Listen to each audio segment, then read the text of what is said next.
Alors oui, je pense que la question qui était sous-entendue, du moins que j'ai moi entendue, c'est, on l'a dit tout à l'heure, il n'y a pas de parti derrière ce mouvement, c'est un mouvement libre et ce sont des gens de bonne volonté.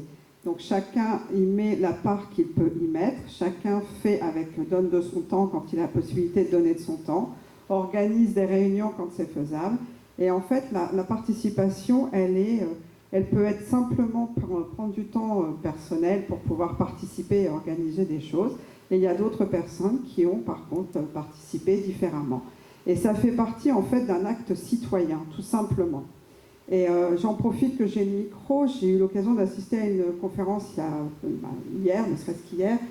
Et tout à l'heure, on parlait de la notion d'un peuple, et justement, on en a parlé hier. Et j'ai trouvé qu'il y a une analogie qui nous a été donnée, et je pense que cette analogie, on ferait peut-être bien tous de s'en souvenir et de se la rappeler régulièrement. On a parmi nous un médecin, je pense qu'il me rejoindra sur ce point-là. Nous avons tous un corps. Ce corps est constitué de cellules, il est constitué d'organes.